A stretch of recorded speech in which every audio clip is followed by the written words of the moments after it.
Happy Valentine's Day, motherfuckers. We love you. We sure do. I'm excited for today's episode because Valentine's Day? No, because I get to rant. I get to rant about annoying things that have happened in my life, and there's nothing more fun than that.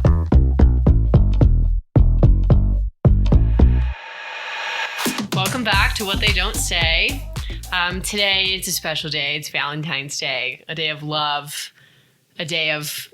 You know that this episode's not coming out on Valentine's Day, right? I was thinking maybe we put it out on Valentine's Day as a gift. Okay. It's a day of love. It's a day that is absolutely loathed by singles and absolutely loved by people in healthy relationships. And a day to be let down by your significant other because they will probably not ask you to be their Valentine or get you those flowers and chocolate that you've been waiting for. Yeah, Valentine's Day is just full of disappointment.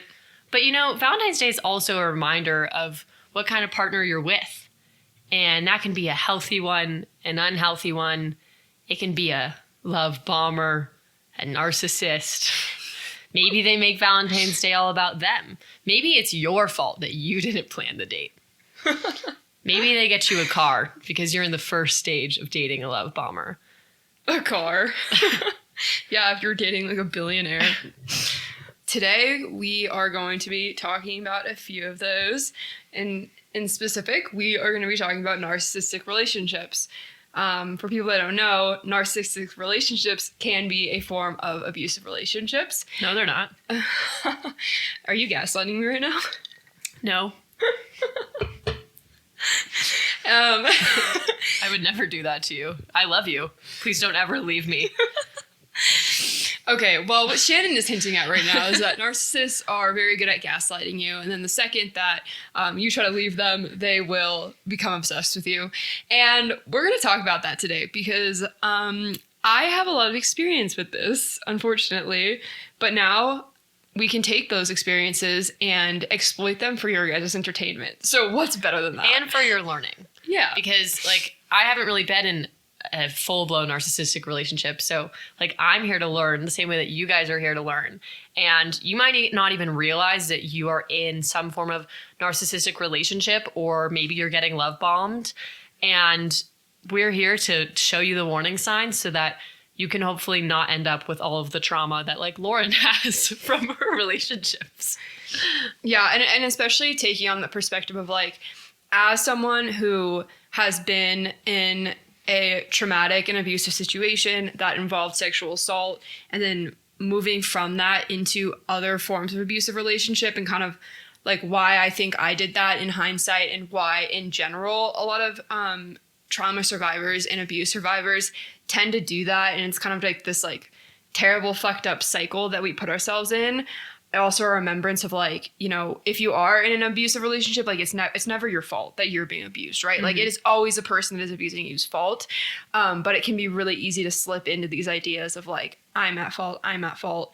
But like there's a stat out there that like says roughly 80% of Americans have been in some form of a emotionally abusive relationship, whether that's like a work relationship, a romantic relationship, a friendship. And so this is something that happens so constantly.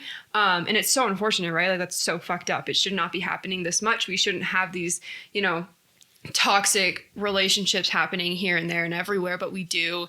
And we have to constantly remind ourselves that, like, if you are in one of those situations, or you were in one of those situations, like, it's never your fault that you were being abused. But it's so easy to say that it was because maybe you stayed in it too long, which I definitely did. And like, I think it's really important to like talk through those things so that then hopefully you guys, or, you know, your friends or whoever, can take this information and reflect on maybe a situation you're in now, maybe it was something in the past, maybe it'll like help you heal or understand things better. But for me, it took a long time, right? It took a long time to understand that I was in a not so great situation. And it took a much longer time to realize that it was because my partner was a severe narcissist. Right. Like, it's hard to recognize those traits. And that's the thing is, you know, people on the outside of your life might be looking into your relationship and saying things like, this isn't healthy, you shouldn't be doing this, like pointing out those red flags. But when you're kind of in that deep quicksand of a relationship with a narcissist or with someone who's emotionally abusive. Those are kind of synonymous because narcissism is a form of emotional abuse. But when you're in it, it can be so incredibly hard to leave. Like you might feel like you can't. You might feel like because you can't even recognize what's going on, that you don't know how to get out because you're so far in it, or they make you feel like you can't get out. You can't leave them. There's so many complications in abusive relationships, right? Because you see the good, but you also see the bad. And that's what I think becomes so tricky in your mind of like, yeah, today was a bad day. I didn't feel super great, but last week was such a great week.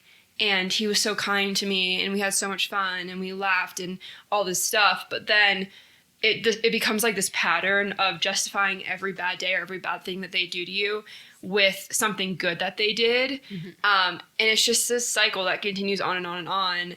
And it can be hard to kind of recognize that. But once you do, it's like, holy shit, I'm not really happy. I'm just trying to be happy in any way that I can, or like hold on to those good moments. And that's something that happens in narcissistic relationships a lot. Like there can be these extreme moments of love and care from your narcissistic partner, but they're pretty rare. And when they do happen, it's so amazing to you. And you're like, you hold on to that and you think that maybe one day the whole relationship will be like this. Because if they're capable of doing this every here and there, maybe they could turn into this person, but they won't. And what we know about narcissists is that they're pretty much incapable of giving that unconditional love and having empathy and care for you, because that's not how they're wired. They're not wired like you and me. They're wired differently. And so being in a relationship with a narcissist, like you were saying, you're holding on to the day where that they might be good all the time, but it's just simply not possible because that's not who they are. And that's not how they love others, because the way they love others is abusively. Yeah. And they're not going to change. And I think that's the biggest thing is that like you stay in these abusive relationships, maybe because you think that they can change or you can change them. But especially in a narcissistic relationship, like they won't change. And if you say like, oh, you should go to therapy. Oh, like maybe you should talk to someone, like they will get so defensive because they can't There's take nothing critique. wrong. Why would I go to therapy? There's nothing wrong with me, Lauren. I'm perfect. That's like literally what my ex would say to me. You think I should go to therapy? Have you looked at yourself in the mirror lately? Maybe you should go to therapy. Maybe that's why you're feeling this way. Yeah, I'm the problem. You are the problem. I am not the problem. This is not my fault that you're feeling that way. What Shannon is saying might be a joke right now, but that is like legitimately things that people will say to you that are narcissists. Like they cannot ever self-reflect and look internally to realize that they're the problem or that they need to change. And I think that's probably one of the most frustrating things about being in a relationship like that.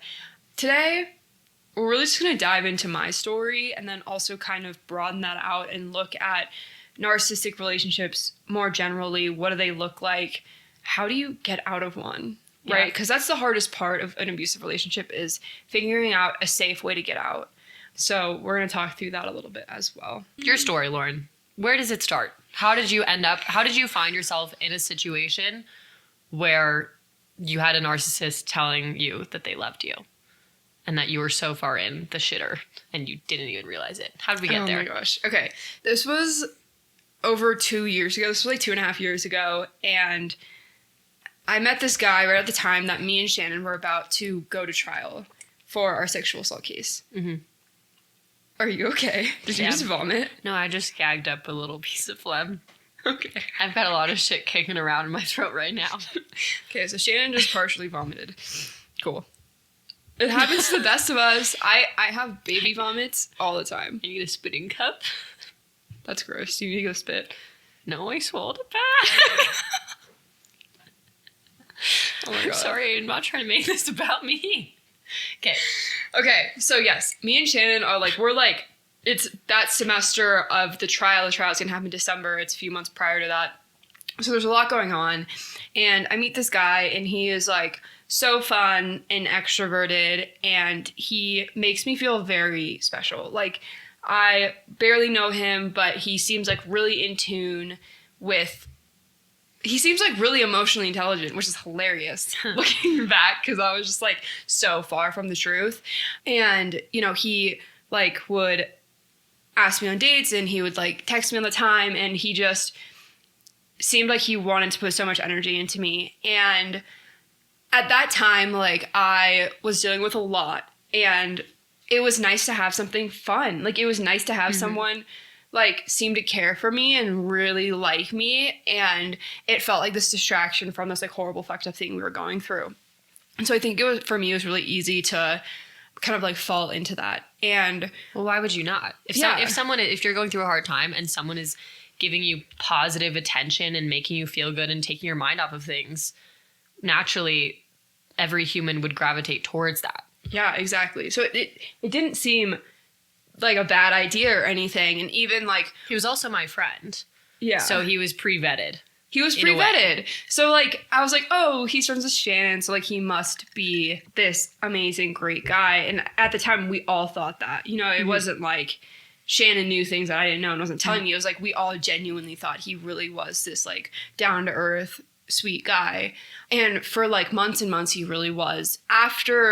During our trial, he would call me and text me and just check in, and he seemed so supportive and caring and empathetic. Like, he like wanted to know what I was going through, and he cared so much. But then the second the trial was over and I continued to be traumatized and upset and just kind of going through this really, really, really hard time, right? Because it's not like the second your court trial's done, you're done healing, right? That's not going to heal you. The criminal justice system is not going to fucking heal you, let me tell you. The trial completed, and for, you know, months after that, I was really struggling, like really dealing with deep PTSD and like anxiety, and it was just like a really bad time. So that care and support that he gave me kind of started to like trickle away. You know, like you could tell that he just was doing that like really upfront to like capture my attention and make me feel special and just like kind of have like a chokehold on me, honestly. But then the second that it didn't benefit him, he started to just like let go of that, which is fine. Like, it, you know, it kind of just petered away. He didn't necessarily do anything bad or say anything bad. Like, it just kind of just trickled off. So during this time, you are not living in the same state as him. You're still at school in a different state. But all of that affection, everything that he was giving to you, he was giving it to you like over FaceTime, over text, over calls. Yeah. And, you know, you would come out to Colorado a lot because for like trial things like miscellaneous hearings and things like that. So you would see him occasionally. Yeah. And so when you say that things started to trickle off, like he started texting you less, he started calling you less, and probably those phone calls were a lot less like attentive towards you in general. Right? Okay. Yeah, pretty much. So it wasn't bad at the time. You weren't dating. We were dating, like it just was fading away. And, you know, I was like kind of upset by that, but also I was dealing with so much other shit that it wasn't at the forefront of my attention. But then the following year, like I was moving to the same place.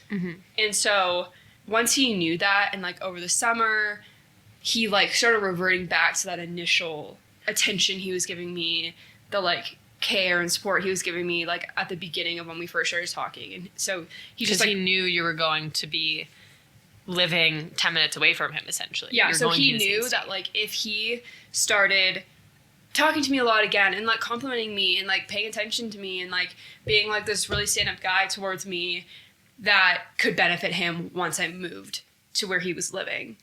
And so like in hindsight, he did a lot of that to benefit himself, right? Like it wasn't for me or about me. Like narcissistic tendencies, they do things to benefit themselves. The second that it's not benefiting them, they don't care anymore. And so he knew that by talking to me and doing all these things, like it was going to benefit him somehow. And that benefit, like, it's not necessarily like sexual benefits or anything like that. It's purely just him getting attention, right? Like that's the benefit that narcissists get, is any sort of doting on them, any sort of, you know, reinforcements of how great they are, and compliments, anything along those lines. Like that's what they are quote unquote getting. Yeah, it's their food, their gasoline, their snacks. It's their snacks. Like, cause like they know like, oh, if I compliment her, like she might compliment me back. She might feed into this ego that I have. You know, for a while it was great, right? Like it was fun. we were living in the same place, like we had such a great time. But then I started slipping away from him. I started losing interest in him. And the second that happened, he did everything that he could to ensure that he would have control over me in some way, which is another thing that narcissists do, right? Like, they have really severe attachment styles where, like, if they start losing someone, they will do everything they can to get that person back. And that can, like, be borderline, like, stalking, obsession, things like that. And, like, in my case, it was just, he would, anytime we were at parties or anything like that, like, he would gatekeep the fuck out of me. Like, I would be, like, talking to other guys, and we would be at crowded-ass bars. Like, I wouldn't even show up there with him, and I would just be there at the same time as him, and I'd be, like, talking to a guy, and then, like, 20 seconds later, he would just show up out of nowhere, like, out of thin air, and just, like, step in between, like, me and the guy that I was talking to, and just be like, "Hi, Lauren, like, what are you doing?" Like, blah, blah, blah. And, like, at first, it just seemed, like, coincidental, but then it was, like, it was so constant. We would be, like, at parties, and, like, I would leave the party and, like, go, like, next door or something, and 5 minutes after I leave a party, I'd get a text, "Where'd you go? Where are you?" Phone call. And I, like, would be like, "What the fuck?" And then he would show up wherever I was. It just was so odd. In my mind, I'm like, what is going on? Like, why does he give a shit? Why does he care so much about where I am all the time? But then the other part of me was like, I like the attention. Like, I like that he's so worried about where I am all the time. And that is not healthy at all. And I think that in our society, we have normalized these unhealthy relationship behaviors. Yeah, like the toxic thing of, oh, well, he didn't text me for 3 hours, so I'm going to wait 3 hours to text him. Oh, he's at a party with other girls, like, I'm going to take a picture of me at a party with other boys. Like, that's the sort of relationship we've cultivated. And not even necessarily, like, relationships itself, like, getting into a relationship. Like, how do you get the guy? Like, play hard to get, you know, do this, show him that you're desirable by other men. And that's what we tell everyone, and that's how people are being raised, and that's the narrative that's all over social media in general. And so that's what we think is the best way to get into a relationship. That's how you win them. It's not a, let me get to know this person, see if I like them, see if they like me, see if we're compatible.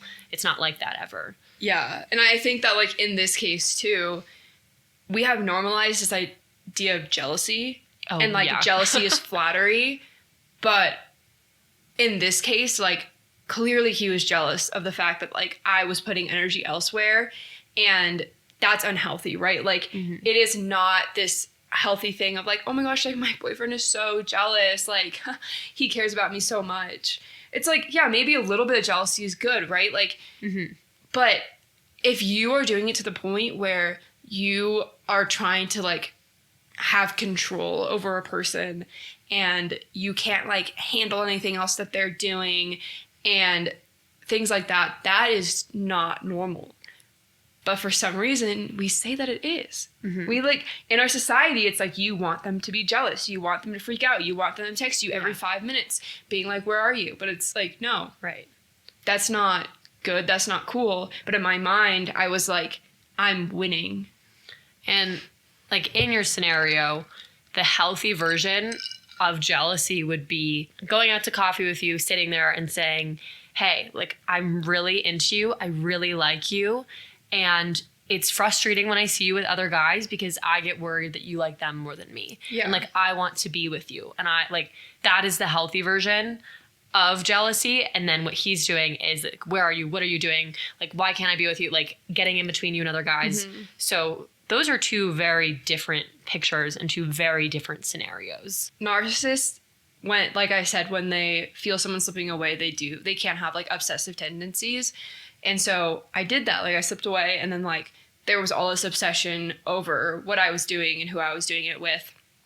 And then eventually it did lead to, like, I'm jealous, I want to be with you, but was it real, or was it him only saying those things to regain control over me and make sure that I'm not doing whatever the fuck I want to do with whoever I want to do it with?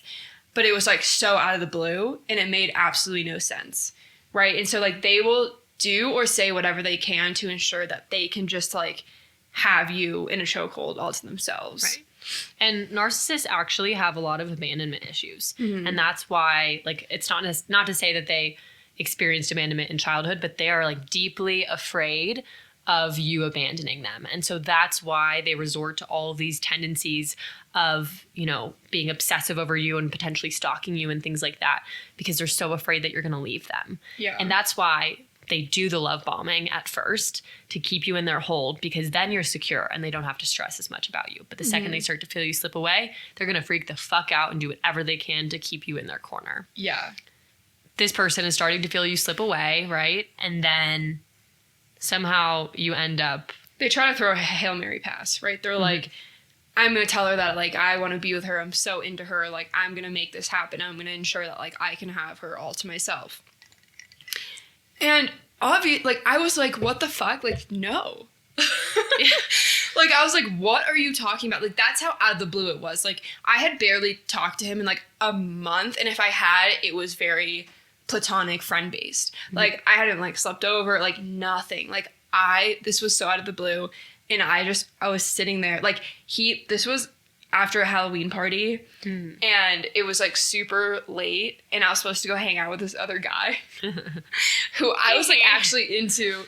But, like, yeah, I'm, like, about to, like, go hang out with this other guy. And then, like, I get a call from my ex. Well, my ex now. You get a call from the narcissist. The narcissist. And he's, like, distraught. And this kid never wants to talk about something real. So this is the first time I've heard him be like, I really need to talk to you. So in my mind, I'm like, shit, something is wrong. And I'm like, fuck, like, I don't really know if I can go talk to him. Like, whatever. But then, like, I ended up going and talking to him, and he's just like, I, like, need you, I want you, like, all this stuff. And, like, I am with you. Yeah. And I'm just like, no. Okay. But then, like, fast forward, that no was just throwing gasoline on a wildfire. He took that no as, I'm going to do everything I can to win this girl over. And that's when the, like, more, like, I don't want to say love bombing, but just reverting back to these, just putting so much effort in and, like, always wanting to talk to me. He would, like, always, like, try to, like, bring me food or, like, gifts or things like that. And anything to be connected to you in any way, shape, or form. Yes. For, like, so long. And, like, for the first time, maybe this is really who he is. And maybe this is what he is capable of. And maybe I just needed to put him in his place. And, like, this is the relationship we could have. Because for, like, 2 months, it was just constant him putting in so much effort, like, having so much fun together. Like, it was amazing. And 2 months later, we, like, actually start dating.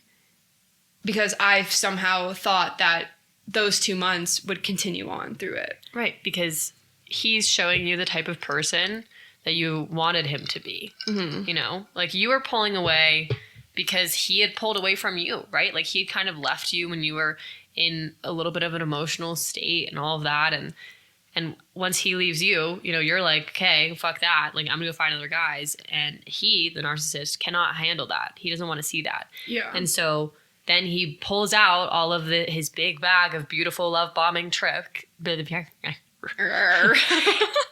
He pulls out his big bag of beautiful love bombing tricks and says, look at how great I am. Look at how much I care for you. Look at how good I take care of you. Look at how much fun we have together. And once again, who doesn't fall for that? In 2 months, like, 2 months is a pretty good amount of time to where it's easy to forget all of those negative experiences that you had with that person. Yeah. And it's fairly easy to believe that this person could be a good partner. Yeah, exactly. And, like, you have a lot of in common with them. Like, you do a lot of fun things together. Like, it's hard not to ignore that. And frankly, like, a lot of those narcissists, that's a hard fucking word to say. I know, spelling the word narcissist has been I know, wild. I was like, NARCISSISS. IPPI. Narcissism. Narcissism. Welcome to our spelling bee. Yeah, and so I think that it wasn't until a little bit after we actually started dating where I started to notice these like really strong Narcissistic tendencies. Thank you. And like same with Shannon. Like I like wasn't until this time when like all of us really I don't think we even labeled it as narcissism when you were dating him. It was more of this. This is what it was. It became very clear to me that there was a big separation between the highs and the lows of your relationship. And about a little bit more than 50% of the time, you were super unhappy in your relationship to the point where you're talking and you're like, I just don't know what to do. Like, this is so frustrating. Whether that was related to the fact that you and him hadn't been on dates in a long time, or you hadn't spent quality time together, or he was just blowing you off for his friends, or like not even giving you any form of attention that your partner should be giving you. And then I remember that you and him went on this camping trip and you got, right? Yeah. Yeah, but that was like right before we broke up. So that was like way farther down the road, but it's still relevant. Yeah. So, but what I remember is like, so you're going on this camping trip, you go on the camping trip, you come back and you're talking about how it was just such a great time and you just had such wonderful conversations and all this stuff. And I looked at you and I said, Lauren, do you feel like you deserve to be happy 50% of the time? And you go, I'm happier more than 50%. That was a lie. And so I was like, so are you happy 100% of the time? And you go, no, but like, it's fine. And essentially what you portrayed to me was that you didn't feel that you deserved to be in a happy and healthy relationship. And that 50% good and 50% really fucking bad was okay for you. Yeah. Well, I think that is like a huge thing for people who have experienced abuse, is that we truly think that we don't deserve to be happy. Mm-hmm. And so we let ourselves be in relationships that are so up and down all the time, and we just settle for that. But I think the other part of it is that it can be very easy to have this sense of, well, I'm not ever going to find anyone better, so I might as well just settle for the situation I'm in now. And you've like dug yourself this hole, and now you're just like, this is the hole I have dug for myself, so I might as well just stay in it because this is where I am.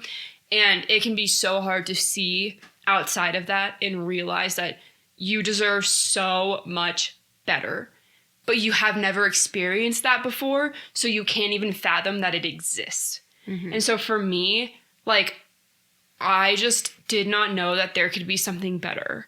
And like, I have just gotten used to, like, my bar at that point was like, well, as long as he doesn't fucking rape me, then, you know, it's fine. It's good enough. And that's so fucked up. But like, that was seriously the reality I lived in, of like, that was the bar. Like, that was the worst thing that could have happened to me. And so as long as it doesn't happen in another relationship, then that relationship is fine.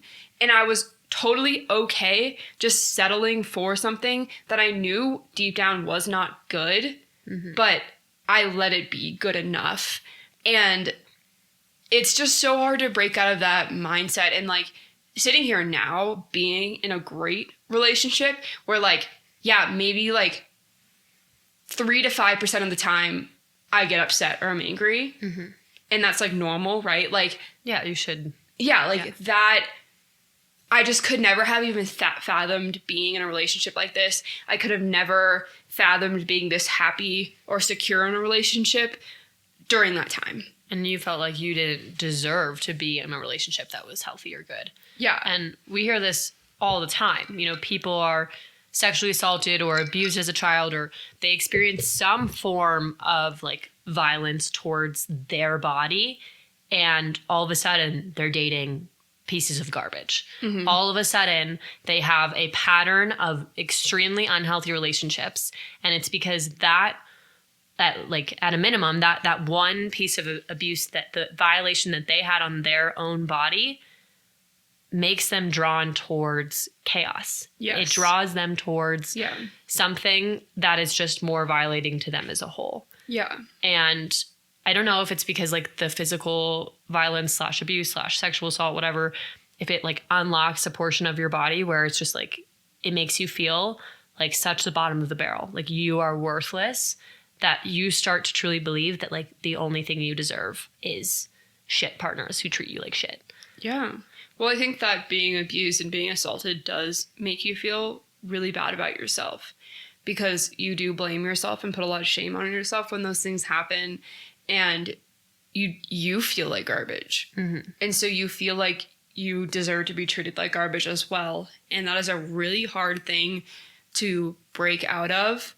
And it can be really, really tricky as well. And it's just like, it can be so easy to sit here and be like, I was in a bad situation, so I needed to get out of it. But then actually applying that and putting that into practice when you're actually in an abusive relationship is just so hard. And there can be so many backlashes to that as well, right? Like, And fears of how do I get out? And yeah, and what will happen when I do get out? if I'm alone, like this person makes me feel less alone, and how will I feel when I actually am alone? That's the thing though, is that I think that was the loneliest period of my life. Mm-hmm. Because I was in a relationship, but I was completely alone.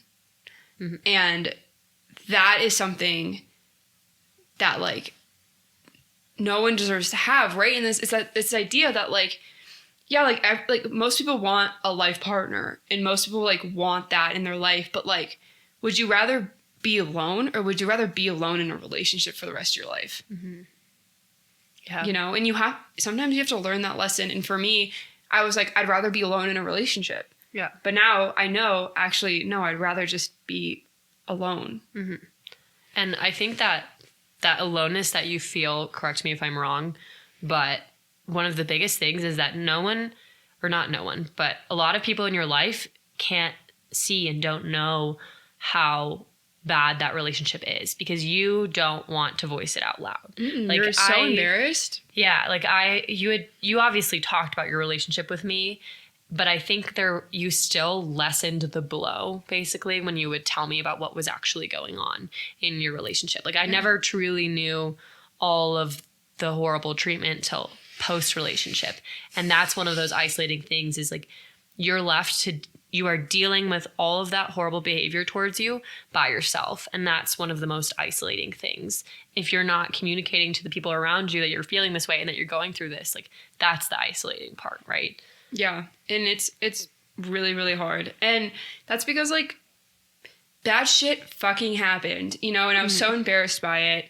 And, you know, I think like those like last few months of my relationship was when I really realized that like he was not capable of empathy. Mm-hmm. Like he was not capable of taking ownership of his actions. Like anytime I had an issue and I brought it up to him, he would immediately gaslight me and make me feel like I was the problem. And then later on, he literally said to me, nothing is ever my fault. It's always the fault of everyone around me. That's an active sentence that came out of this person's mouth. Yes. Like, that is just straight up the most narcissistic thing you could ever fucking say. Like, he was literally saying that he is never at fault.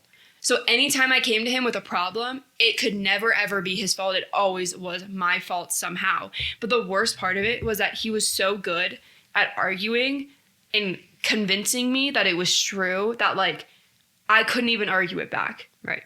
And, like, that is just so fucked up. But then, like, he also would start to talk about how he hates when his friends are vulnerable with him because it ruins his day, and he doesn't think there's any point to like talking about bad things.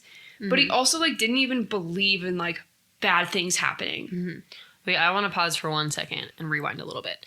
So sorry, because you're totally on a good wavelength right now, but I just have a question. Yeah.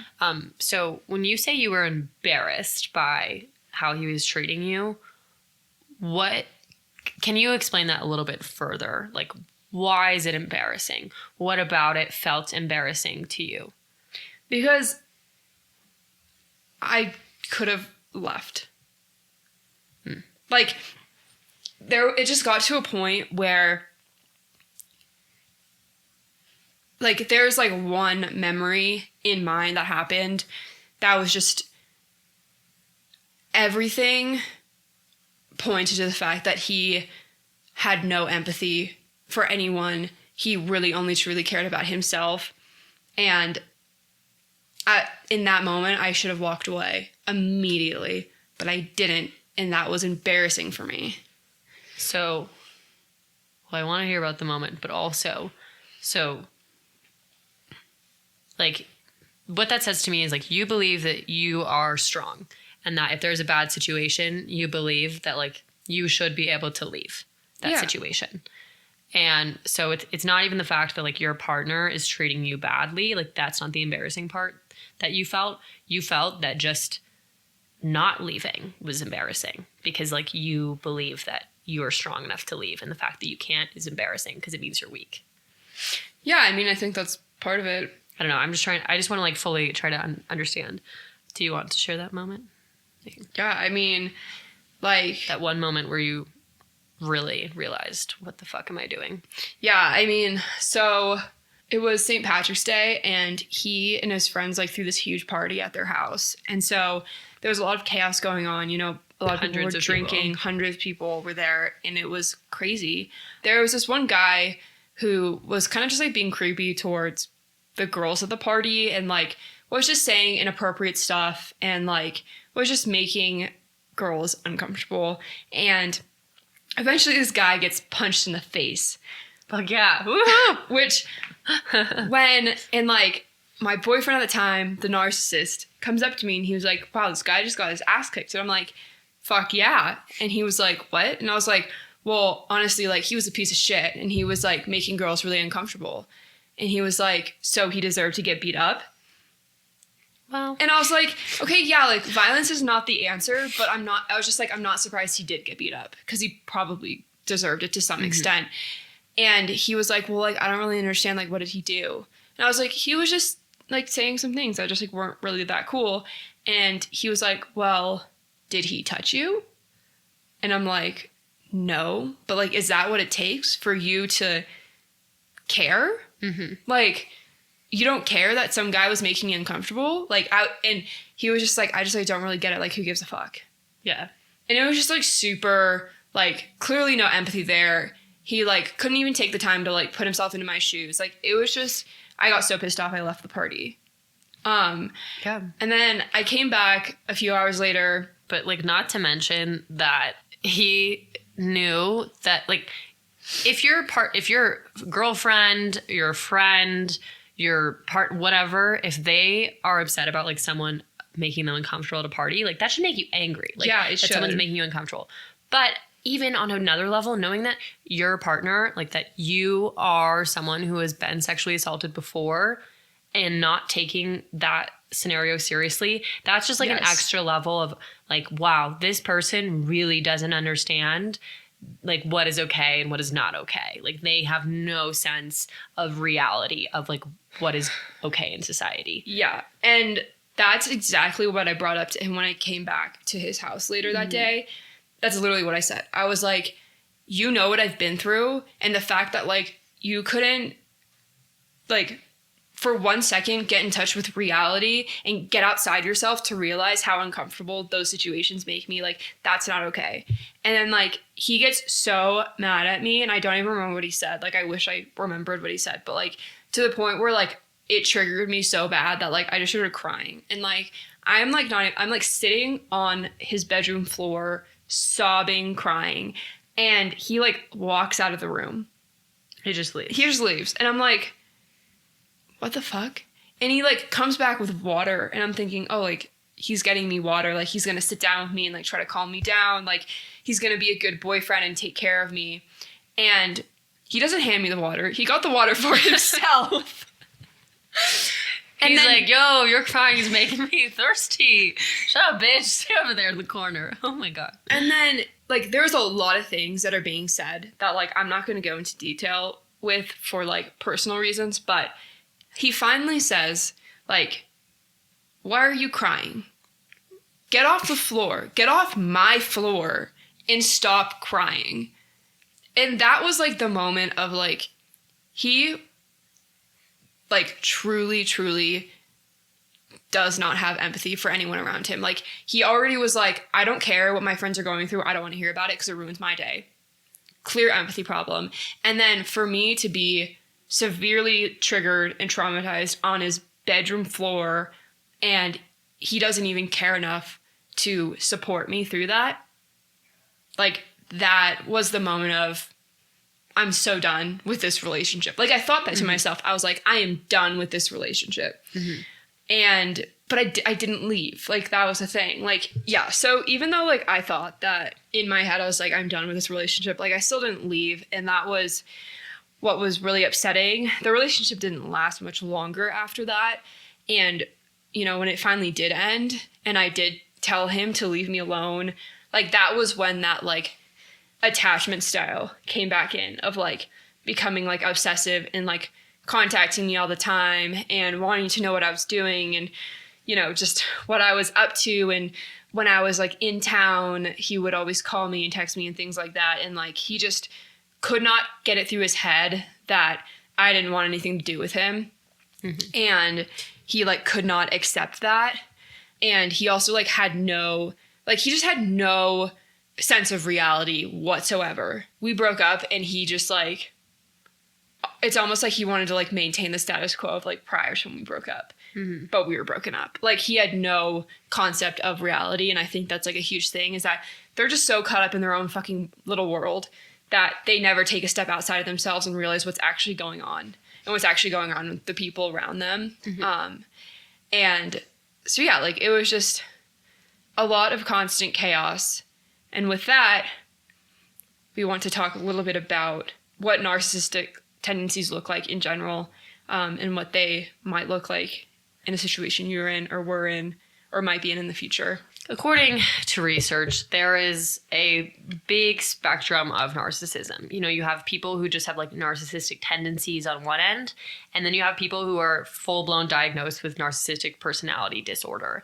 And only about 0.5% of the population is actually diagnosed with narcissistic personality disorder, which, you know, seems like a pretty low number, but that's just who people have, like, severe narcissism. Not to say that there aren't a large percentage of people who just have narcissistic tendencies that are still impacting their relationships and their life.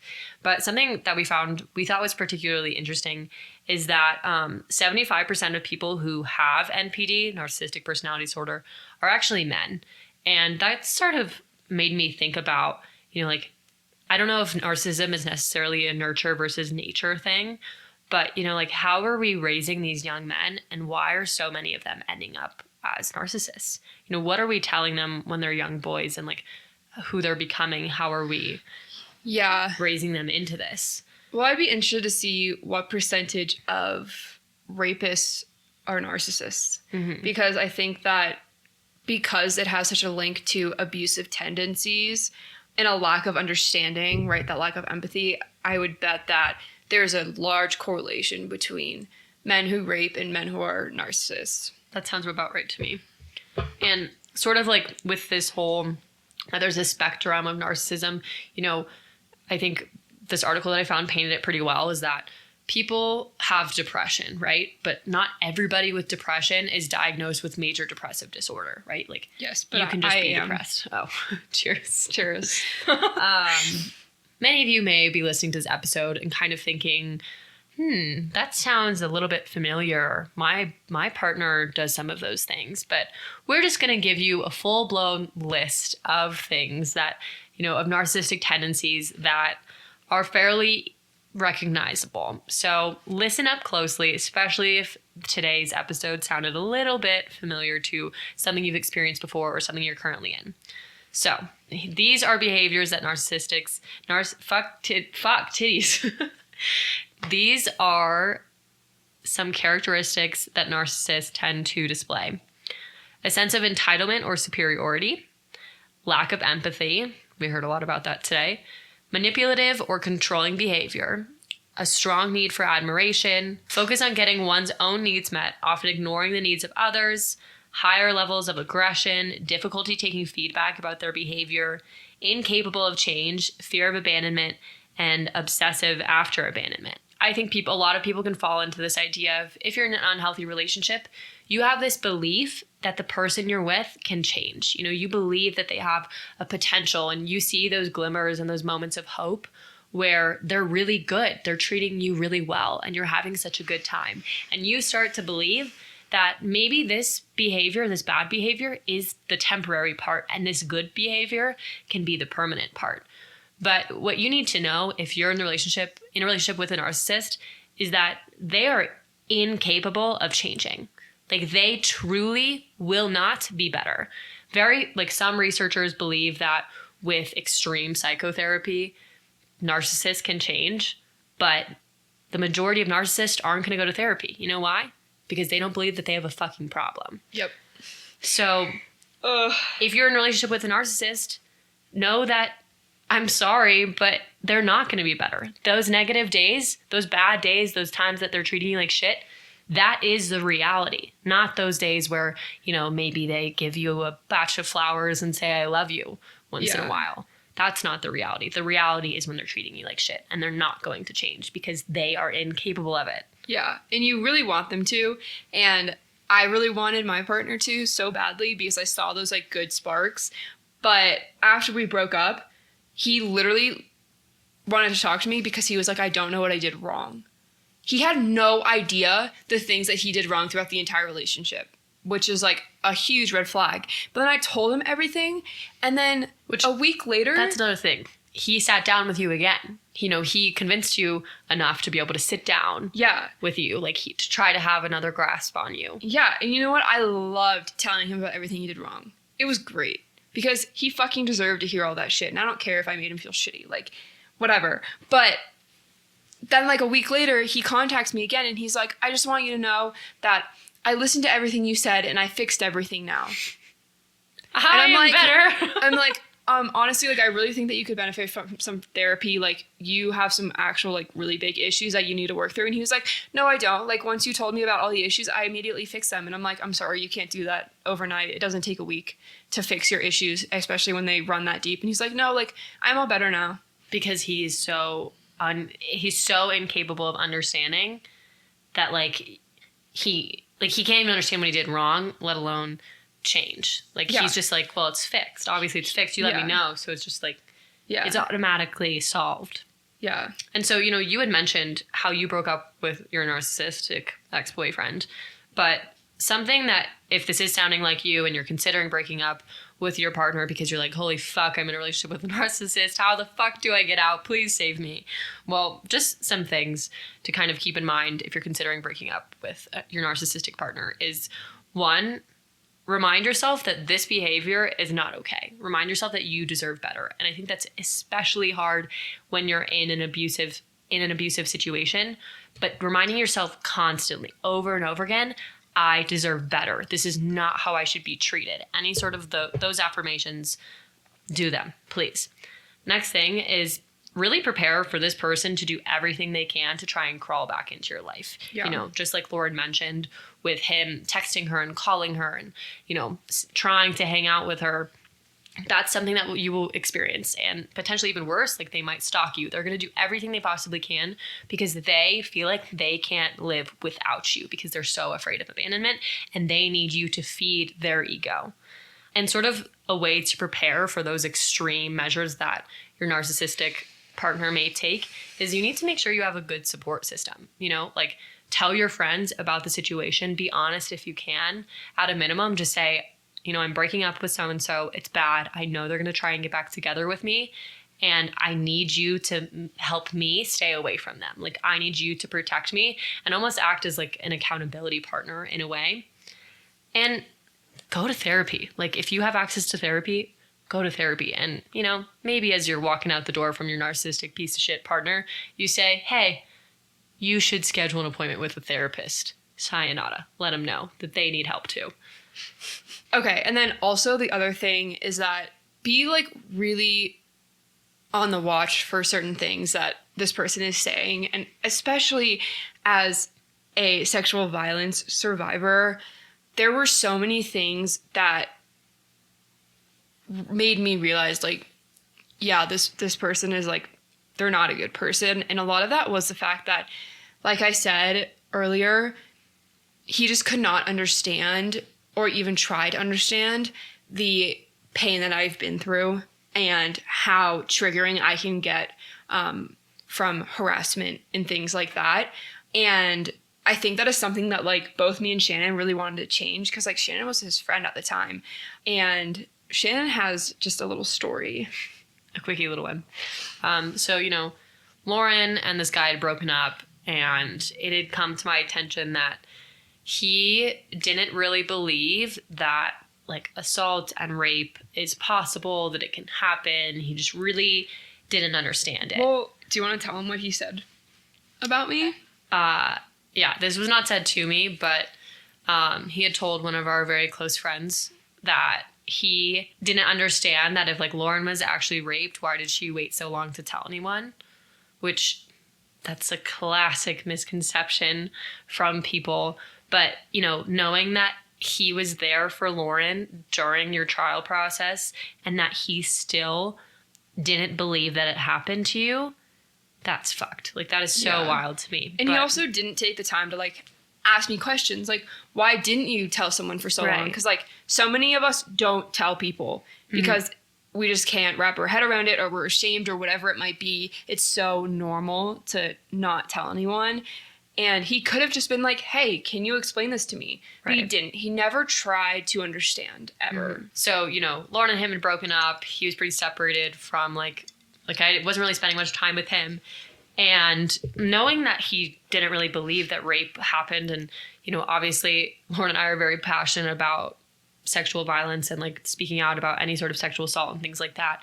And so it was really hard for me to feel like, okay, I've associated with this person, but I've never sat and had a conversation with them about assault. And so I told myself, if the time arises and he comes into my house, I'm going to talk to him about this. And sure enough, he like walks in my house the next day, and he sits down, and, you know, we kind of had like an open door policy. So it wasn't like this was out of the blue. And he sits down, he's talking to me, and I'm like, hey, can I just talk to you about like sexual assault in general? And I'm like, what do you think it is? And he's saying like, well, I think it means, you know, like someone has sex with you, but you don't really want to. But like, it took him a long time to get to that definition. Like, there was a lot of and has and I'm so not basically sure. He had no fucking idea. He had no idea. And then I said, like, do you understand why it's so bad? Like, does it make sense to you? And I wasn't doing this in a belittling way. I was really trying to do it because it's important that people fucking understand this. And I said, you know, do you understand why this is so bad? And he goes, no, honestly, like, you know, I've had times where I woke up to a girl having sex with me and like I just went about my day. Like, it's not that big of a deal. And I said, okay, first of all, I'm really sorry because that means you were assaulted, but we're going to move past it because he doesn't believe that he was assaulted. And I said, you know, has there ever been a time where something has happened to you or happened to someone you care about and you don't have control over it? Like, there's literally nothing you can do. Like, you are completely powerless. He goes, no, like, I've never been powerless in any situation. I've never felt like I haven't had agency in a situation. And I was trying to get at this point of like, you know, sexual assault makes you feel powerless. It takes your decision away. It takes your agency away. And I kept trying to explain scenarios that weren't assault, where your agency is taken away. And I was like, do you get it? Like, does that make sense to you that like you don't have a choice in those scenarios where you're assaulted? And he goes, not really, but I guess yeah, sure. Like, and this conversation went on for, it was like a 15-minute, 20-minute long conversation of me trying to explain to him what is bad about sexual assault. And, you know, I think any human being can look at sexual assault, and even if you don't fully grasp it, you can say, that would be unpleasant, like at a minimum. Like, that's not right. Yeah, that's not right. That doesn't sound like it feels very good. But he literally couldn't. He literally could not. But then it just makes me think about like all the people out there that are the exact same way, and that fucking sucks. Like, there are so many people who can't grasp what sexual assault is or why it is so bad. And what's even worse is that like a lot of these people are like men in power that then get away with so much shit and no one does anything about it. And that is just like another piece of this whole thing that like we need to continue having these conversations. And like, it's so great that you had that conversation with him. Yeah, he didn't fucking get it. Yeah. But like, I tried. But like a person that isn't like super narcissistic and can actually look outside themselves would understand what you're saying. So with all of that, I hope that this Valentine's Day, if you realized that you are dating a narcissistic piece of shit, asshole, emotionally abusive, unempathetic, yeah, awful person, just fucking break up with them. Don't waste your time. And we know it's hard. And like, if you are in a relationship and you're really struggling with like, I'm not sure if this is abusive or not, or like, I want to get out, but I don't know how, send us a DM, send us an email. Like, we want to help you get out of these relationships because your life is too valuable and you are too important and incredible to be in a relationship with someone who is stealing your joy. Yeah. And I know it's so hard to see in the moment, but you truly do deserve so much better. Mm-hmm. And there is so much better out there. But if you don't give yourself the opportunity to find that, you never will. Mm-hmm. And that is much more heartbreaking. And don't ever let yourself be alone in a relationship. Yeah. The second you feel alone, that's a problem. And you should listen to that, and it's time to go. So thank you guys so much for listening through my chaotic relationship experience. But I really hope that people can learn from it because honestly, like, I've learned a lot from it, and sitting here now being in a healthy relationship, like, I feel like I have a much better handle on things and a much better communication style. And so, you know, if you are in one of these situations, like, you can use it and turn it into a positive thing for yourself, but allow yourself the opportunity to do that, please. Yeah. And if one of your friends sounds like they're in a relationship with a narcissist, tell them, send this episode to them. Like, let them know that there is more than what they're currently with. Yeah. We love you guys so much. Happy Valentine's Day. We hope that you have a fantastic day. And if you're single on Valentine's Day, fuck yeah. I hope you're walking around your house naked with a bottle of whatever you want and snacks and having a good time because you're hot. Yeah. Yeah. Self-love, baby. Yeah, we love you guys so much, and we'll catch you on the flip side. Cheers.